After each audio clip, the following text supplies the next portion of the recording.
दोस्तों, नवोदय प्रवेश परीक्षा 2025 की तैयारी की श्रृंखला में जो 18 जनवरी 2025 को प्रस्तावित है, उसकी श्रृंखला में आज हम बच्चों की तैयारी के लिए 4 प्रश्नों को लेकर आए हैं जो बहुत महत्वपूर्ण है। सामान्य प्रश्न तो अक्सर बच्चे लगा लेते हैं, कुछ तकनीकी रूप से जो है प्रश्न पूछे जाते हैं जो छूट जाते हैं बच्चों को। ऐसे प्रश्नों को हम लेकर आए हैं, ध्यान दीजिएगा। पहला प्रश्न देखिए, आप लसा मसा तो बहुत निकाले होंगे। इसमें दिया है 3 की घाते ऋण 8, 3 की घाते ऋण 11 और 3 की घाते ऋण 10 का लौसा क्या होगा। बच्चे कन्फ्यूज हो जाते हैं अब क्या करें। तो चूंकि लौसा की परिभाषा में हम जानते हैं कि एलसीएम का डेफिनेशन होता है कि वह छोटी से छोटी संख्या जिसको दी गई संख्याएं काट दें। तो इसमें सबसे बड़े घात वाला ही तो होगा जिसको छोटे घात वाले काट दें। तो इस ऐसे प्रश्नों में जो घातांक वाले हैं, ऐसे प्रश्नों में हम सबसे पहले सबसे बड़ी घात जो होगी, सबसे बड़ी घात, तो इसमें देखना है कि सबसे बड़ी घात कौन सी होगी जिसको बाकी दोनों संख्याएं भी काट दें।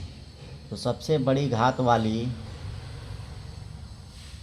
संख्या होगी, तो सबसे बड़ी घात वाली संख्या इसमें देखिए 3 की घाते ऋण 8, 3 की घाते ऋण 11 और 3 की घाते ऋण 10।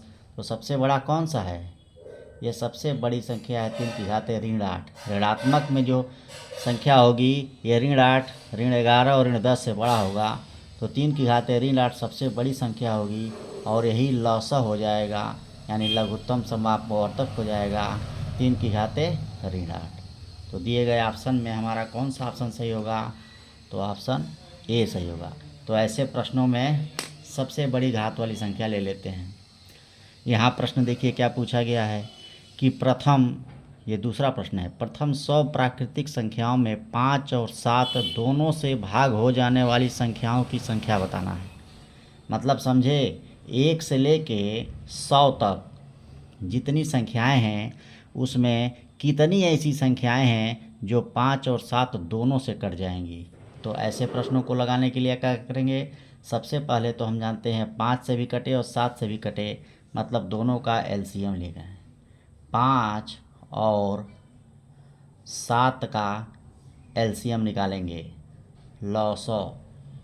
5 और 7 का लौसौ क्या हो जाएगा?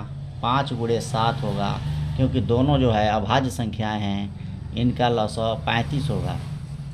अब 35 से 1 से 100 के बीच में कटने वाली कितनी संख्या होगी? तो 35 गुणे 1, एक तो 35 कट जाएगा, दूसरा 35 गुणे 2 70 कट जाएगा। अब 35 गुणे अगर 3 करते हैं तो ये कितना आ जाएगा? 105 आ जाएगा। ये 100 से बड़ा होगा। प्रश्न में पूछ रहा है 100 तक ही लेना है, तो ये नहीं होगा। यानी ये 1 और 2 ऐसी संख्याएं हैं। कुल कितनी संख्याएं हैं? कुल 2 ऐसी संख्याएं हैं जो 5 और 7 दोनों से कट जाएंगी, यानी इनके लौसों से कट जाएंगी। दिए गए ऑप्शन में सी ऑप्शन सही होगा। ठीक उसी तरह ये तीसरा क्वेश्चन है, 17 की घाते 5, 17 की घाते 9 और 17 की घाते 11 का लौसौ निकालना है। फिर अभी वही वाले प्रश्न आ गया, सबसे बड़ी घात।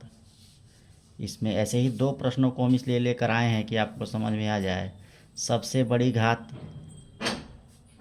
सबसे बड़ी घात इसमें से कौन सी होगी? तो देखिए धनात्मक है, ये 17 की घाते 11 होगी। और ये पूरे दी गई संख्याओं का जो लौसा होगा, वो लौसा यही सबसे बड़ी घात वाली संख्या होगा। लौसा में हमेशा बड़ी घात देखते हैं, मौसम में छोटी घात। तो 17 7 की पावर 11 हमारा यही इसका लौसा होगा, यानी एलसीएम। ठीक उसी तरह यह अंतिम प्रश्न है कि यदि हैं प्रश्न छोटे छोटे तुरंत लग जाएंगे, लेकिन ऐसे प्रश्न जो है अक्सर विद्यार्थी छोड़ देते हैं। यदि 3 और 10 दो सह अभाज्य संख्याएं हैं तो इनका लौसा क्या होगा? देखिए 3 और 10 ये सह अभाज्य संख्याएं हैं, ना 3 से 10 कटेगा, ना 10 से 3 कटेगा, ना 3 किसी से कटेगा। तो ऐसे का लौसा क्या होता है? दोनों का गुणनफल होगा, यानी 30 ऐसी संख्या होगी जिसको 3 भी काटेगा और 10 भी काटेगा। हमेशा सह अभाज्य संख्याओं का लॉसअ उनका गुणनफल होता है, याद कर लीजिए, क्योंकि वो संख्याओं में कोई एक दूसरे से नहीं कटता है। दिए गए ऑप्शन में 30 कौन सा है? डी ऑप्शन सही है। तो ऐसे हम कुछ तकनीकी प्रश्नों को लेकर आए थे। अच्छा लगा हो तो लाइक करें, शेयर करें, सब्सक्राइब करें। Thank you for watching.